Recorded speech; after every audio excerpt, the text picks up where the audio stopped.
श्री स्वामी समर्थ. जय जय स्वामी समर्थ. माझ्या स्वामी कृपा चॅनलमध्ये सर्वांना नमस्कार. स्वामी महाराजांच्या कृपेने तुमच्या सर्व चांगल्या इच्छा पूर्ण होत ही स्वामी महाराजांच्या चरणी प्रार्थना करते आणि आजच्या या नवीन व्हिडिओला सुरुवात करते. अधिक महिन्याचं उद्यापन कसं करावं, आता उद्यापन कोणी करावं, कधी करावं आणि नेमकं ते कसं करावं याचीच अगदी संपूर्ण सविस्तर माहिती या व्हिडिओत मी तुमच्यासोबत शेअर करणार आहे. ती जाणून घेण्याआधी तुम्ही माझ्या चॅनलवर नवीन असाल तर सबस्क्राईब नक्की करा आणि व्हिडिओ माहितीपूर्ण वाटला तर लाईक शेअरसुद्धा नक्की करा. तर बघा, बऱ्याच जणांनी या अधिक महिन्यात उपवास, जप, पारायण, दीपदान किंवा अगदी कोणतंही व्रत ज्यांनी केलं असेल तर त्यांनी या अधिक महिन्याचं बघा उद्यापन कसं करावं. तर कारण अधिक महिना हा संपत आलेला आहे. अगदी बघा, शेवटचे काही दिवस बाकी आहे आणि या महिन्यात केलेले सर्व पुण्यकर्माचं फळ मिळवण्यासाठी शेवटी एक महत्त्वाचा विधी करावा लागतो आणि तो म्हणजे व्रताचं उद्यापन. आता हे उद्यापन जे आहे ते कोणी, कधी आणि कसं करावं. तर अधिक महिन्याच्या व्रताच्या उद्यापनाची अगदी साधी सोपी पद्धत, तर याचीच माहिती या व्हिडिओत मी तुमच्यासोबत शेअर करणार आहे. सर्वात पहिलं म्हणजे अधिक महिना म्हणजे भगवान श्री हरी विष्णूंचा अत्यंत प्रिय आणि पवित्र महिना आपण सर्वांनाच माहीत आहे आणि प्रत्येकानं या संपूर्ण महिन्यात जशी जमेल तशी सेवा केली असेल, उपवास केले असतील, त्याचबरोबर जप तप केलं असेल, दीपदान केलं असेल. पण या पवित्र महिन्याची सांगता कशी करायची, आपण केलेल्या व्रताचं पूर्ण फळ आपल्याला कसं मिळेल, तर सर्वात आधी बघा उद्यापन कोणी करावं.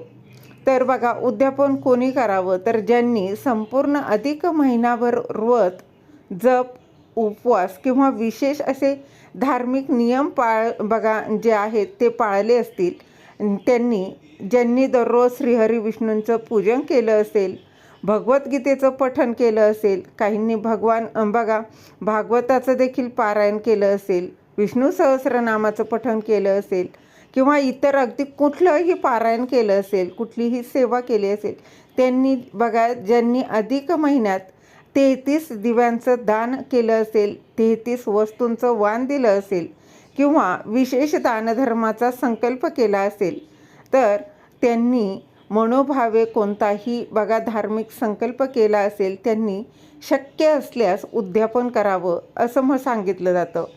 पण बघा, एक गोष्ट मनापासून समजून घ्या, जर काही कारणाने तुम्हाला संपूर्ण महिनाभर जर सेवा करता आली नसेल तर काळजी करू नका. बघा, उद्यापन केलं नाही तर दोष लागतो का, तर बिलकुल नाही. अधिक महिना हा भक्तीचा महिना मानला जातो. बघा, हा भक्तीचा महिना आहे, भीतीचा नाही. तुमच्या श्रद्धेनुसार आणि आर्थिक क्षमतेनुसार तुम्ही अगदी साधं उद्यापनसुद्धा करू शकता.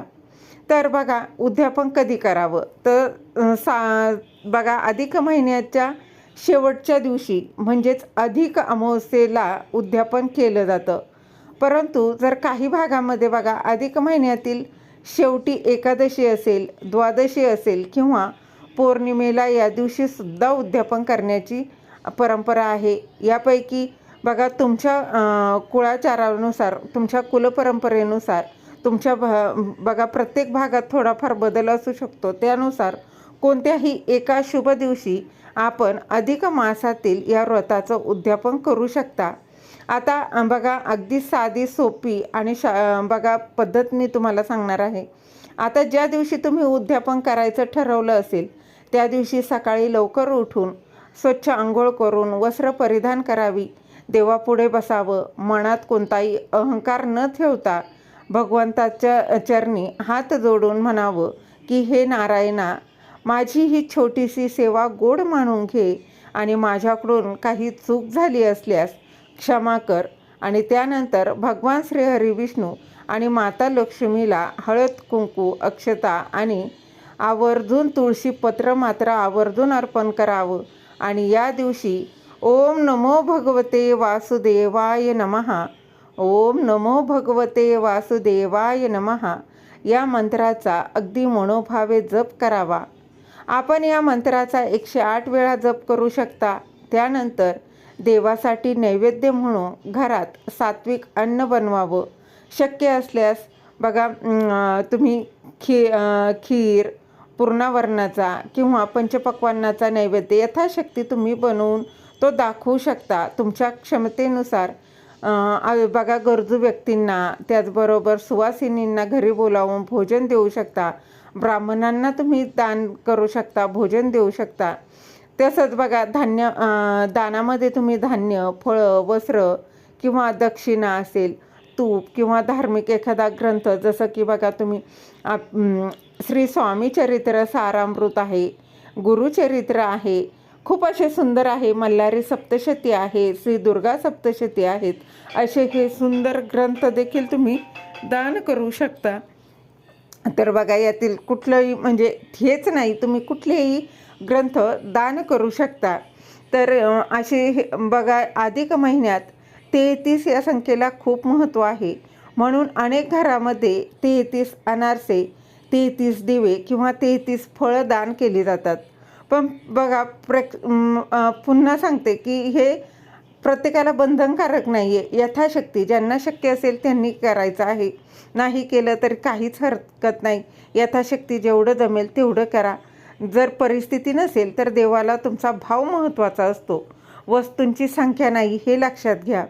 श्रद्धेनं दिलेलं एक फळसुद्धा 33 वस्तूंच्या बरोबरीचं असतं असं म्हटलं जातं. म्हणून आपल्या क्षमतेनुसार आपण गरजू व्यक्तींना व्रताच्या उद्यापनाच्या दिवशी दान करू शकता.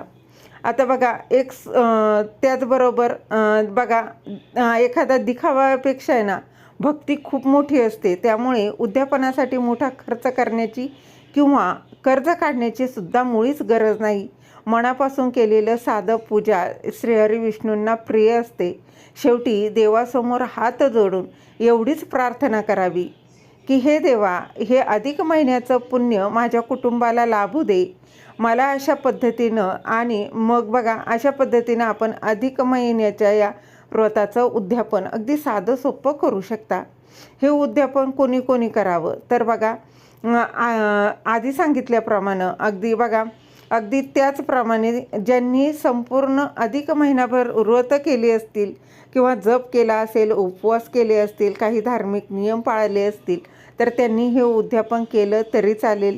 ज्यांनी दररोज श्रीहरी विष्णूंचं पूजन केलं असेल, भगवद्गीतेचं पठण केले असेल, विष्णू सहस्रनामाचं पठण केलं असेल तरी तेही लोक या अधिक महिन्याच्या व्रताचं उद्यापन करू शकतात. एकंदरीतच काय तर बघा ज्यांनी अधिक महिन्यात अगदी मनोभावे कोणताही धार्मिक संकल्प केला असेल त्यांनी शक्य असल्यास या व्रताचं उद्यापन करावं असं म्हटलं जातं. तर हे अधिक महिन्याच्या व्रताचं उद्यापन का करावं, त्याचे नेमके फायदे काय आहे, त्याचं महत्त्व काय, तर बघा आपल्या हिंदू धर्मात अधिक मास म्हणजे पुरुषोत्तम महिना हा अत्यंत पवित्र मानला जातो. आणि या महिन्यात केलेलं जप, तप, दान, उपवास आणि पारायण याशिवाय भगवान श्रीहरी विष्णूंची कोणतीही उपासना ही अनेक पटींनी फळं देणारी अशी मानली जाते. मात्र संपूर्ण महिनाभर केलेल्या व्रताचं उद्यापन हे केल्याशिवाय हे व्रत पूर्ण मानलंही जात नाही. आता हे उद्यापन म्हणजे नेमकं काय तर बघा व्रताचा म्हणजे शास्त्रोक्त पद्धतीने केला जाणारा समारोप म्हणजेच उद्यापन. अधिक महिन्यात केलेला कोणताही उपवास किंवा धार्मिक संकल्पाच्या शेवटी आपण पूजन, दान आणि गरजू व्यक्तींना भोजन घालून त्याचा समारोप केला जातो. त्यालाच उद्यापन असं म्हटलं जातं. आता या उद्यापनाचे नेमके फायदे काय आहेत तर बघा अधिक महिन्यात केलेलं व्रत हे उद्यापनाशिवाय अपूर्ण मानलं जातं आणि या उद्यापनामुळे संकल्प पूर्ण होतो शिवाय व्रताचं पूर्ण पुण्य प्राप्त होत असतं. तर बघा श्रद्धेनं केलेल्या उद्यापनामुळे आरोग्य, धन, संपत्ती, विवाह, नोकरी आणि कौटुंबिक सुखाशी संबंधित इच्छा पूर्ण होण्यासही नक्कीच मदत मिळते. त्याचबरोबर एवढंच नाही तर यामुळे पूर्वजन्माचे आणि वर्तमान जीवनातील अनेक दोष किंवा पापांचं शालन होतं असंही म्हटलं जातं. आता उद्यापनाच्या वेळी दिलेलं दान, अन्नदान किंवा बघा आणि सेवा यामुळे घरात सकारात्मक ऊर्जा जी आहे तर ती निर्माण होते. त्याचबरोबर आर्थिक स्थैर्य आणि कौटुंबिक सौहार्द देखील वाढत असतं. शिवाय उद्यापनाद्वारे केलेल्या सत्कर्मामुळे पितरही संतुष्ट होतात आणि त्यांचे आशीर्वादही मिळतात असंही म्हटलं जातं. बघा, ज्यांना शक्य नसेल त्यांनी उद्यापनाच्या जागेवर छोटी पूजासुद्धा केली किंवा एखादं फळसुद्धा दान केलं तर त्याचं पुण्य आपल्याला प्राप्त होत असतं. कारण उद्यापन हा केवळ एक विधी नाही तर कृतज्ञतेचा भाव व्यक्त करण्याचा हा अतिशय साधा आणि सोपा मार्ग मानला गेला आहे. तर बघा, अगदी अधिक महिन्याचं व्रत हे श्रद्धेनं करणं जितकं महत्त्वाचं आहे ना, अगदी तितकंच त्याचं उद्यापन करणंही आवश्यक मानलं गेलं आहे. तर बघा, अगदी साधी सोपी पद्धत आहे. नक्कीच तुम्ही या व्रताचं उद्यापन करू शकता. उद्यापनामुळे व्रत पूर्णत्वास जातं आणि भगवान श्री हरी विष्णूंची कृपा प्राप्त होते. मनोकामना पूर्ण होण्यास नक्कीच मदत होते आणि जीवनात सुख, शांती आणि समृद्धीचा आशीर्वादही लाभतो असं म्हटलं जातं. त्यामुळे अधिक मासातील कोणतंही व्रत केल्यास त्याचं बघा शास्त्रोक्त उद्यापन अवश्य करावं. अधिक महिन्यात भगवान श्री हरी विष्णूंचा आशीर्वाद प्राप्त करण्यासाठी तुम्ही कोणकोणत्या बघा प्रकारचे जप, तप, दान, उपासना, व्रत केलं त्याचं कमेंटमध्ये नक्की कळवा. झालेली सेवा महाराजांच्या चरणी रुजू करते. श्री स्वामी समर्थ. धन्यवाद.